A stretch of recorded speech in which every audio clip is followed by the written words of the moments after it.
Assalamualaikum students, this is Paradise College and you are attending the lecture of English. As you know, previous lecture में मैंने आपको English से related कुछ basic things बताई थी, हमारे सिलेबस से रिलेटेड। राइटर के बारे में भी हमने उसी लेक्चर में डिस्कस कर लिया था। तो आज हम सेवरल टॉपिक्स पढ़ेंगे, हमारी जो स्टोरी है बटन इससे रिलेटेड। तो इससे पहले मैं आपको नरेशन के बारे में बताना चाहूँगी, क्योंकि स्टोरी किसी न किसी नरेट में होती है, तो आपके लिए जानना बहुत ज़रूरी है दैट व्हाट इज़ नरेशन। बच्चे, नरेशन क्या है? किसी स्टोरी को, किसी इंसिडेंट को बयान करना, कोई स्टोरी बयान करना, पास्ट का कोई इवेंट बयान करना। ये पास्ट इंडेफिनेट में होती है, मतलब जैसे पास्ट का कोई वाकया बयान करना। एक दफ़ा का जिक्र है, एक बूढ़ा किसान किसी गांव में रहता था, उसके 3 बेटे थे। तो ये पास्ट का कोई वाकया हम जो है वो बयान कर रहे हैं, तो इसको हम नरेशन कहते हैं इंग्लिश में। मतलब किसी चीज़ को, किसी स्टोरी को, इवेंट को बयान करना। ये प्रेजेंट में होगी तो कैसे होगी? मतलब किसी की लाइफ का प्रेजेंट पार्ट बयान हो रहा हो। मैं डेली स्कूल जाता हूँ, वहाँ पे मैं ये करता हूँ, हम ये पढ़ते हैं। तो ऐसे अगर कोई स्टोरी नरेट है तो वो प्रेजेंट टेंस में होगी, लेकिन ज़्यादातर क्या होता है ये पास्ट इंडेफिनिट टेंस में।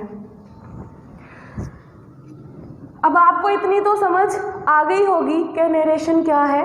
कोई वाकया बयान करना, कोई इंसिडेंट बयान करना, कोई स्टोरी बयान करना, इसको हम नरेशन बोलते हैं। तो इसकी आगे बच्चों 3 टाइप्स होती हैं।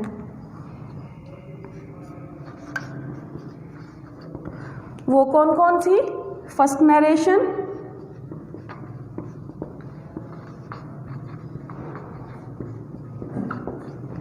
सेकंड नरेशन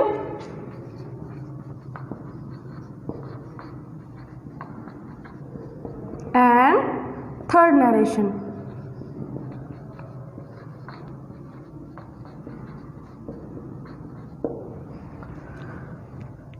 पहले हम बात करते हैं फर्स्ट नरेशन पे।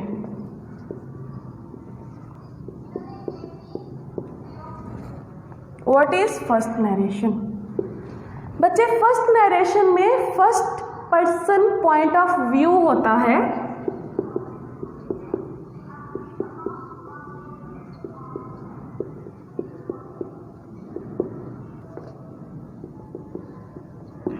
First person point of view मतलब आई का यूज होता है। ऐसी स्टोरीज जिनको फर्स्ट नरेशन में बयान किया जाता है, उसमें हमें ऐसा लगता है जैसे राइटर ही अपनी स्टोरी को बयान कर रहा हो। इसमें 2 सूरतें होती हैं। एक, या तो राइटर खुद अपनी आप बीती सुना रहा हो, खुद अपना इंसिडेंट जो है वो सुना रहा हो, या फिर राइटर अपने किसी कैरेक्टर से स्टोरी बयान करवा रहा हो। ये बात तो समझ में आ गई होगी कि फर्स्ट नरेशन में फर्स्ट सब्जेक्ट मतलब आई का यूज होता है। आई, माय, मी, खुद से रिलेटेड का जिक्र होता है। अगर तो कोई राइटर स्टोरी में खुद अपनी स्टोरी बयान कर रहा है, मतलब राइटर है कोई भी, हम ले लेते हैं एग्जाम्पल के तौर पे अपने ही राइटर स्टोरी के मैथसन को।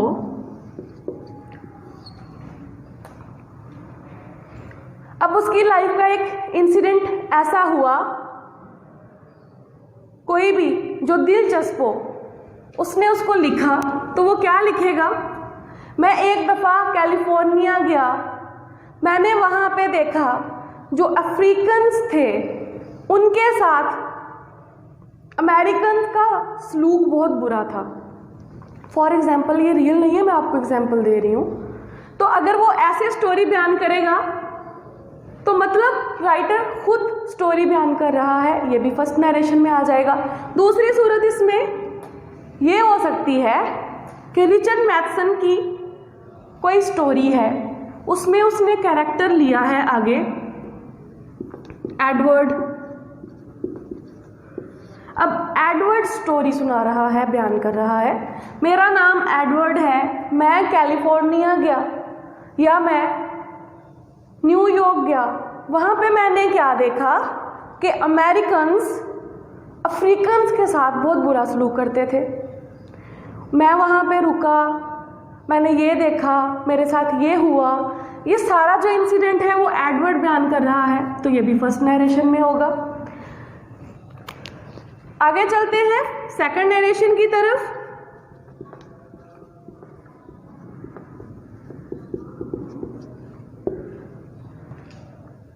इसमें second person point of view की बात होती है।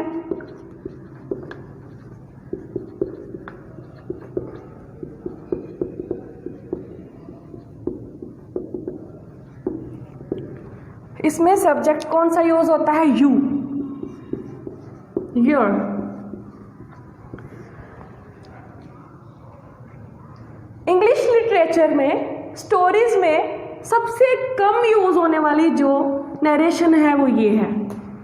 ये बहुत ही रेयर यूज होती है, ज़्यादातर या तो फर्स्ट नरेशन यूज होती है या फिर थर्ड नरेशन यूज होती है। इसमें स्टोरी कैसे बयान की जाती है? तुमने मतलब एक कैरेक्टर दूसरे कैरेक्टर की क्या कर रहा है? स्टोरी सुना रहा है। अब थर्ड नरेशन में क्या है?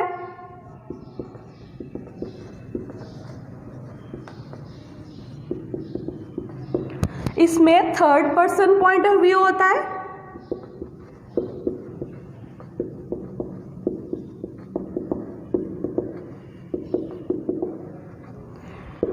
इसमें जो सब्जेक्ट यूज होता है ही, शी, इट। सबसे ज्यादा यूज होने वाली नरेशन थर्ड नरेशन है। इसमें स्टोरी कैसे बयान करते हैं बच्चों? जैसे आपके क्लासरूम में कोई दो बच्चे हैं, उनके साथ कोई इंसिडेंट हुआ फनी या ट्रेजिकल, तीसरा बच्चा उनकी स्टोरी बयान कर रहा हो। अहमद और आसन सुबह कॉलेज जा रहे थे, रास्ते में उनका रोड एक्सीडेंट हो गया, ETC। इस तरह से उसने अपना जिक्र बीच में नहीं किया, लेकिन वो अहमद और आसन की क्या कर रहा है? स्टोरी बयान कर रहा है। मतलब इसमें कैरेक्टर्स की स्टोरी को कोई थर्ड पर्सन बयान कर रहा होता है, लेकिन बजाते खुद वो स्टोरी में शामिल नहीं होता, बजाते खुद राइटर ने उसका जिक्र नहीं किया होता। जैसे बटन बटन आपकी जो स्टोरी है ये थर्ड नरेशन में है। कौन सी नरेशन में है? थर्ड। उसमें जो कैरेक्टर्स हैं नॉर्मा, आर्थर और स्टीवर्ट। अब अगर वो स्टोरी आपकी फर्स्ट नरेशन में होती तो वो कैसे होती भला? वो ऐसे होती, अगर उसको नॉर्मा बयान कर रही होती तो वो कहती, मैं जब जॉब से घर वापस आई तो मैंने क्या देखा, हमारे अपार्टमेंट के सामने वाले दरवाजे के पास एक बंडल मतलब पैकेज, एक पलंदा पड़ा हुआ है। तो इसको हम कहते हैं फर्स्ट नरेशन। तो सेकंड में होती तो कैसी होती? आर्थर नॉर्मा की स्टोरी को बयान कर रहा होता उससे मुखातब होके।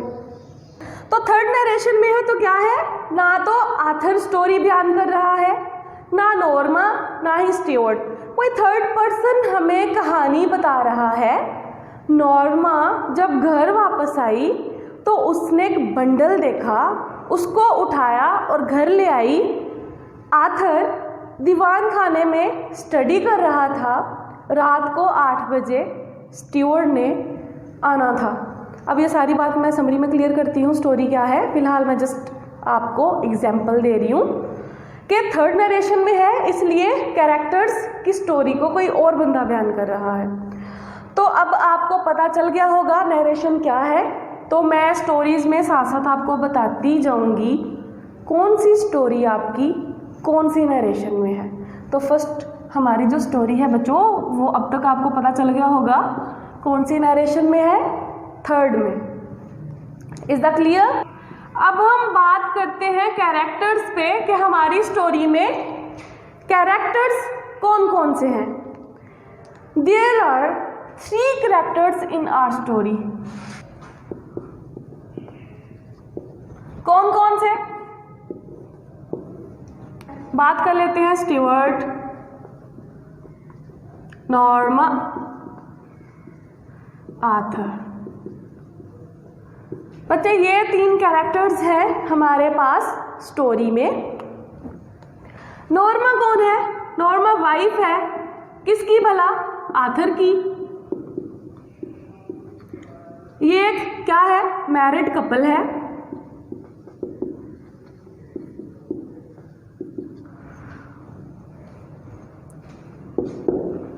इनका जो न्यूयॉर्क में अपार्टमेंट, मतलब इनकी रिहाइश है वहां पे स्टोरी में, according to story. Mister Stewart हम कह सकते हैं प्रोबेबली शायद एक एजेंट है, रिप्रेजेंटेटिव है।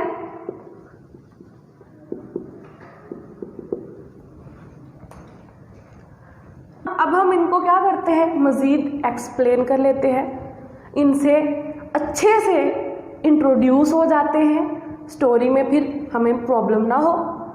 नॉर्मा जो है अग्रीडी वुमन, इसकी नेचर ग्रीडी बताई गई है स्टोरी में। एम्बिशियस है, क्या करती है? Wants money. क्यों वांट्स मनी? बाय हुक और बाय क्रूक, क्योंकि उसकी नेचर में क्या है? लालच है। एम्बिशियस है, डिजायरियस है, क्या रखती है? डिजायर्स रखती है रिच होने की, रिच बनना चाहती है, पैसे चाहिए उसको। On the other hand Arthur a noble person, courteous,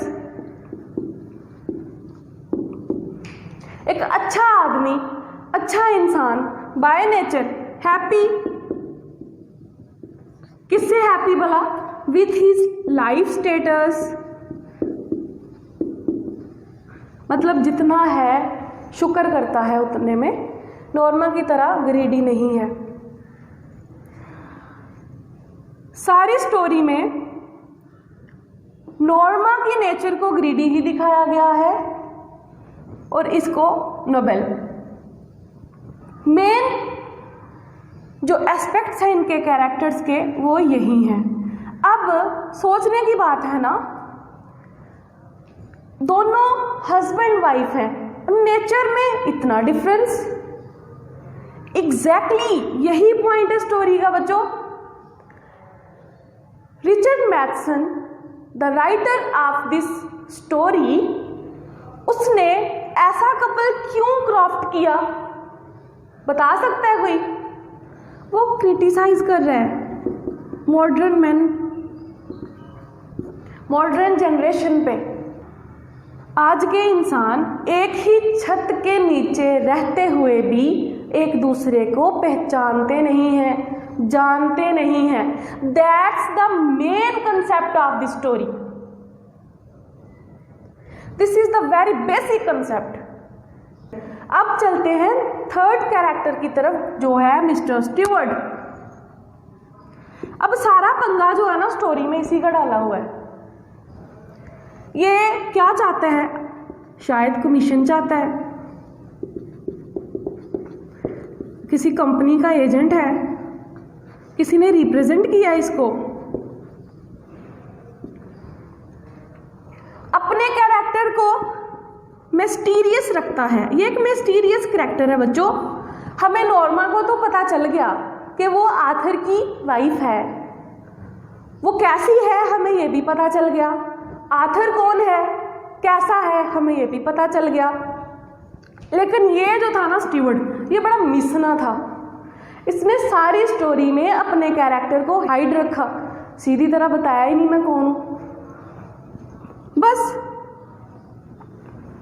इसको इतना पता था कि नॉर्मा को मैनिपुलेट करना, ट्रैप करना बहुत इजी है, सो ही ट्रैप्ड नॉर्मा। उसको क्या करता है, लालच देता है पैसों का। ये थे हमारे main characters of the story. अब हम बात कर लेते हैं समरी, स्टोरी की समरी की। Now let me discuss the summary of this mysterious story button. अब दो चीजें समरी से पहले आपको क्लियर होनी चाहिए। स्टोरी किस नरेशन में है, थर्ड में है, और कैरेक्टर्स कौन कौन से हैं और कैसे हैं। तो let's start from the major character Norma. Job से घर वापस आती है, हाउस। जब घर वापस आती है तो क्या देखती है कि घर का जो मरकजी दरवाजा है, सामने वाला फ्रंट डोर, उसके पास एक पैकेज, एक बंडल पड़ा हुआ है, क्यूब शेप्ड, मुकाबनमा। पिक्चर में आपको नजर आ ही रहा होगा, एक मुकाबनमा क्यूब शेप्ड बंडल पड़ा हुआ था। वो समझती है किसी ने कोई पार्सल भेजा होगा, उठाती है, घर ले जाती है। अब उस पार्सल पे ये जो सारा बंडल था क्यूब शेप, इसके ऊपर नॉर्मा और आथर का एड्रेस, उनके अपार्टमेंट का एड्रेस हाथ के साथ प्रिंटेड था, हाथ के साथ लिखा हुआ था, जैसे मैं लिखती हूं पैराडाइज कॉलेज।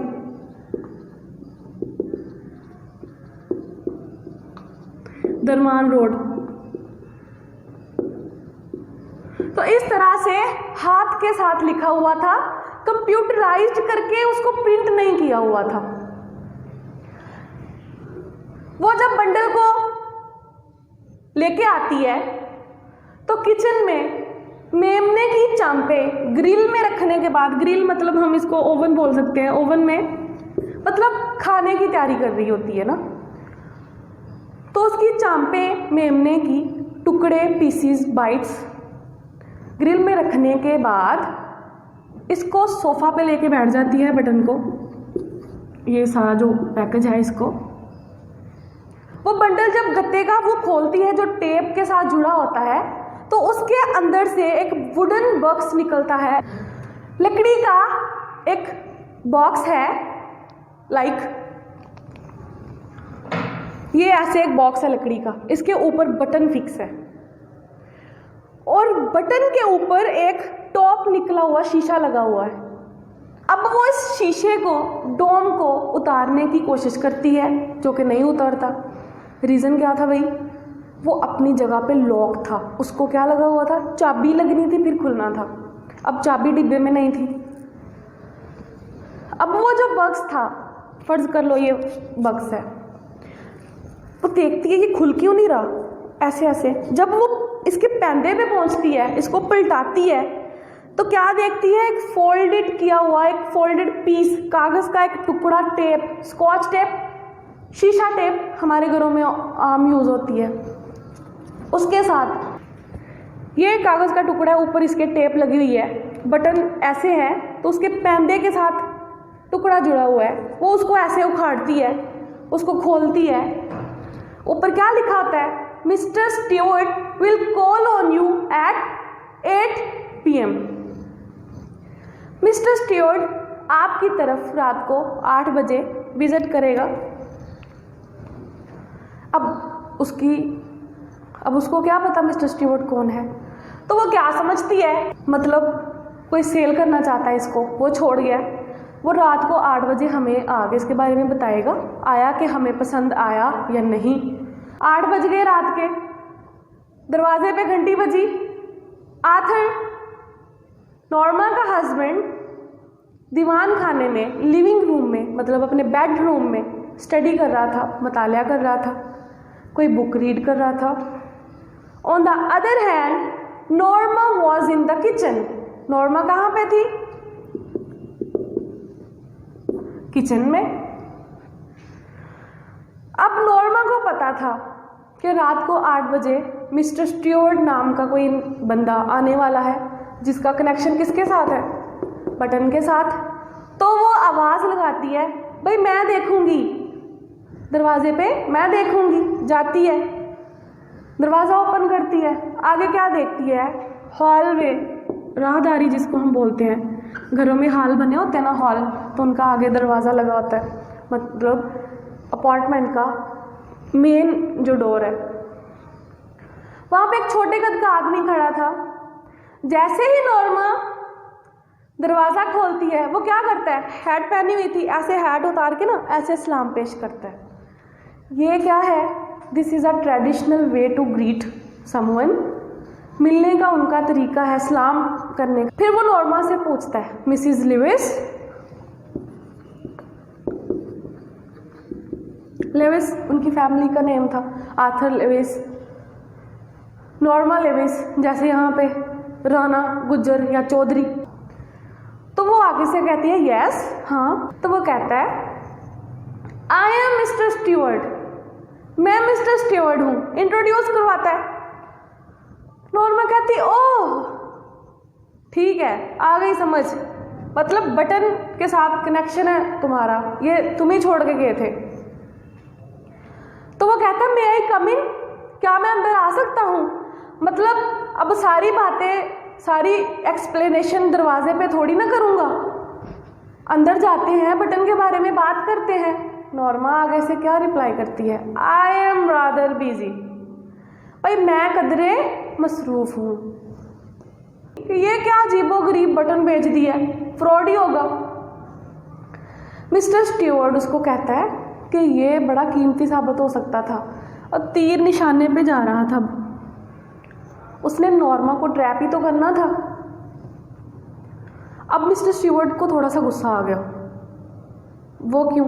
सेल्समैन जो होते हैं ना, उनकी आवाज़ में बहुत मिठास होती है, लहजे में बड़ा मीठापन होता है, बड़ा वो कोक्स करते हैं अपने कस्टमर्स को। लेकिन ये क्या हुआ? यहाँ तो नॉर्मा की एक ही बात पे मिस्टर स्ट्यूअर्ट का टोटल लहजा चेंज हो गया। नॉर्मा को उसका थोड़ा सा बिहेव अच्छा नहीं लगा। वो इंस्पेक्ट करती है, कहती कैसे साबित हो सकता है ये वैल्यूएबल? मालियाती तौर पे, फाइनेंशियली।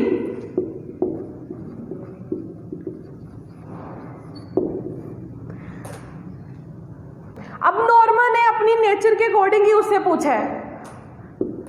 हर वक्त पैसे के बारे में सोचना, गरीबी से तंग आ रही थी, हालात दिन ब दिन माड़े होते जा रहे थे, तो उसको क्या चाहिए थे? पैसे। तो स्टीवर्ड आगे से नोट करता है, असबात में सर हिलाता है, कहता हाँ जी बाजी, मालियाती तौर पे। नोट बच्चे एक जेस्चर है जो असबात में सर हिलाने के लिए यूज होता है। तो बड़ी हैरान होती है। इतनी देर में आर्थर अपने लिविंग रूम से आता है, पूछता है समथिंग रॉन्ग, कोई गड़बड़ है? मिस्टर स्ट्यूअर्ट खुद को इंट्रोड्यूस करवाता है। तो आर्थर को ऑलरेडी नॉर्मा चौंके बता चुकी होगी इस बटन के बारे में। तो वो बटन की तरफ इशारा करते हुए, अच्छा वो वैसे है क्या चीज़, हम पूछते हैं ना। नॉर्मा ने तो चलो पूछना गवारा भी नहीं किया, आर्थर ने आगे पूछा। तो मिस्टर स्टीवर्ट कहता है कि मे आई कम इन, क्या मैं अंदर आ सकता हूँ? भाई मैं खड़ा हो के थक गया हूँ बाहर, अंदर तो बुलाओ। वो उसको लिविंग रूम में लेके जाते हैं। स्टीवर्ट नॉर्मा की चेयर पे जाके बैठ जाता है। कोट पहना होता है उसने। कोट की अंदर वाली पॉकेट से एक की, चाबी बाहर निकालता है और उसको टेबल पे रख देता है। कहता है ये जो बटन है ना, ये जो यूनिट है पूरा, वो जो बॉक्स है, बीच में बटन है, ऊपर वो टॉप टाइप शीशा है, ये जो पूरा प्रोसेस सिस्टम है, इसकी चाबी है ये, और इसकी जो बेल है वो हमारे ऑफिस के साथ कनेक्टेड है। अब आप लोगों के लिए एक ऑफर है बड़ी मजे की। कौन सी? आप ये बटन दबाओ, ये चाबी लगाओ, इसका डोम शीशा ऐसे करके उतारो, वो बटन है बीच में, उसको पुश करो तो दुनिया में कहीं भी किसी भी जगह कोई भी बंदा जिसको आप नहीं जानते मर जाएगा। Wow, what a mysterious offer. कितनी मजे की ऑफर थी। अब वो तो हक्के बक्के रह गए हैं। एक बटन दबाने से कोई बंदा मर जाएगा। और मजे की बात आ गई ये थी कि बदले में आपको क्या मिलेगा, $50,000। सुनते ही नॉर्मा को तो चक्कर आ गए। $50,000। अब ये सारी ऑफर क्या थी? ये एक मिस्ट्री है जो सारी स्टोरी में समझ नहीं, राइटर ने इसको क्लियर नहीं किया। ये ऑफर सुन के नॉर्मा तो भाई परेशान हो गई। आर्थर को गुस्सा आया। आर्थर की नेचर में ग्रीड नहीं था, वो इस बात को कैसे भी करता है। वो कहता है भाई किसी का मर्डर हो जाएगा बटन दबाने से, ये तो मर्डर है सरासर। ये कैसी ऑफर है? ये ऑफर नहीं है, ये तो सुपारी देना होता है, पैसे लो और किसी को मार दो। अब वो क्या करता है, स्टीवर्ड को कहता है भाई चलो आप जा सकते हो। अपना बटन वगैरह सामान जो लेके आए ना साथ, उसके हाथ में थमाता, कहता है ये भी लेते बनो साथ। स्टीवर्ड कहता है जी जरूर। जब जाने लगता है तो दरवाजे के पास टेबल पड़ा होता है ना, तो उस टेबल पे अपना कार्ड होते हैं ना एडवर्टीजमेंट के लिए शॉप्स वालों के, तो कार्ड छोड़ जाता है। कहता है ये मेरा कार्ड है, अगर आपको लगे कि ऑफर आपके लिए बहुत मुनासिब है तो मुझे कॉल कीजिएगा ज़रा। वो किसको सुना रहा था भला? नॉर्मा को। आर्थर गुस्से से कार्ड के 2 टुकड़े कर देता है। आर्थर तो चला जाता है। नॉर्मा अभी तक वहीं पे बैठे सोच रही है। जब नॉर्मा आर्थर को ज्वाइन करती है तो उससे पूछती है क्या तुम जानना नहीं चाहोगे ये क्या है? ये कितना क्यूरियस सीन था सारा। मैं बहुत क्यूरियस हूं, मैं मुतजस्सिस हूं, मतलब मैं हैरान हूं कि ये क्या था। आर्थर कहता है कि हमें ये जानने की जरूरत नहीं है। उसने हमें ऑफर बताई, वो हमारी समझ में नहीं आई, हमारे लिए मुनासिब नहीं थी, हमने उसको जाने दिया, दैट्स इट, मामला खत्म। लेकिन नॉर्मा के लिए तो अभी मामला बच्चों शुरू हुआ था। अब वो तो चुप नहीं बैठने वाली थी ना। उसको $50,000 नजर आ रहे थे। नॉर्मा ने इस बात को according to her nature pick किया। $50,000। अब देखो एक ही बात के 2 पहलू हैं। एक तरफ मर्डर है किसी बंदे का, एक तरफ $50,000 है। घर में बंदे भी 2 हैं, आर्थर, नॉर्मा, और बात के पहलू भी 2 हैं। अब आर्थर मर्डर वाली बात को पिक करता है, किसी का मर्डर, कोई मर जाएगा। नॉर्मा का डायरेक्ट कनेक्शन जाके बनता है $50,000 के साथ। वो कहती है हो सकता है कोई असेंट्रिक मिलियनर, कोई लाखपति, कोई सरफिरा जिसके पास बहुत ज़्यादा पैसे आ गए, अब वो कोई इस तरह के गेम्स कर रहा है, मिडिल क्लास का रिएक्शन देखना चाहता है, आया कि वो बटन दबाते हैं कि नहीं। हो सकता है ये कोई साइकोलॉजिकल रिसर्च हो, नफ्सियाती तौर पे कोई तहकीक हो, इस तरह का कोई कुछ भी हो, या कोई प्रैक्टिकल जोक हो। प्रैक्टिकल जोक वो कौन सा होता है भला? एक तो ऐसे लतीफ़ा सुनाना, जोक सुनाना, ज़बानी कलामी। प्रैक्टिकल जोक अमली ज़िंदगी में कोई मजाक करना, अमली मजाक। आप चेयर है उसको तोड़ देते हो, लेकिन उसका फिर से स्ट्रक्चर ऐसे खड़ा करते हो कि वो टूटी नहीं है। आपका कोई दोस्त, आपकी कोई दोस्त आके एक चेयर पे बैठती है और वो फ़ौरन टूट जाती है, बैठा हुआ इंसान गिर जाता है। तो ये उसके साथ एक प्रैक्टिकल जोक था, आपने वो करके दिखाया है। तो कहती हो सकता है ये भी कोई प्रैक्टिकल जोक हो। आखिर कहता है हमारी बला से हो तो फिर हाँ ठीक है वो प्रैक्टिकल जोक है। तो नॉर्मा कहती है एक बार सोचो इसके बारे में। नॉर्मा उठते बैठते खाते पीते सोते जागते एक ही बात सोचती, $50,000 Arthur, $50,000। What a golden chance to make a trip to Europe. What a golden chance to get new apartment, nicer clothes. नए कपड़े मिलेंगे, शॉपिंग करेंगे, नया घर खरीदेंगे, ट्रिप पे जाएंगे। इतनी बड़ी रकम, सिर्फ एक बटन ही तो दबाना है। लेकिन आर्थर के लिए ये बहुत बड़ी बात थी, किसी का मर्डर। उसको नॉर्मा एक्सप्लेन कैसे करती है, उसको कंसिस्ट करती है, उसको इंसिस्ट करती है कि वो मान जाए। एग्जाम्पल क्या देती है, कहती बटन दबाते हैं, चाइना का कोई किसान मर जाए हमें क्या। यहाँ पे चाइना का जिक्र करके राइटर ने क्रिटिसाइज़ किया है, चाइना से हेट करते हैं वो, उनकी बराबरी पे आ रहा है ना, तो ज़ाहिर है जेलसी। या कॉन्गो, वहाँ का कोई डिजीज्ड पर्सन, कोई बीमार नेग्रो वो मर जाए, अफ्रीकन के साथ तो इनकी बनती नहीं है ना। कहते हैं हम गोरे हैं ये काले हैं, we are superior they are inferior, we are white by colour they are black by colour. तो हमारा इनके साथ कोई मुकाबला, कोई बराबरी नहीं है, ये बहुत लोअर है हमसे। तो अगर वहाँ का कोई बंदा मर जाता है तो हमें क्या फ़र्क पड़ेगा। लेकिन आर्थर आगे से उसका जवाब कैसे देता है, कहता फ़र्ज़ करो अगले ब्लॉक की कोई प्यारी सी खूबसूरत लड़की मर जाए, हमारे घर के आसपास कोई छोटा सा बच्चा मर जाए, मर्डर इज़ मर्डर, वो चाहे किसी किसान का हो, भाई है तो मर्डर ना। एक दिन जॉब पे ड्यूरिंग कॉफ़ी ब्रेक उसने क्या किया हुआ था, स्टीवर्ड के जो कार्ड के टुकड़े थे ना उनको बैग में डाल लिया हुआ था, इंस्टिंक्टिवली, ना चाहते हुए भी। खुद से कहती भी है मैं क्यों कर रही हूँ ऐसा, बस तुम्हें पता है तुम लालची हो, तुम करोगी, यू कैन, यू विल।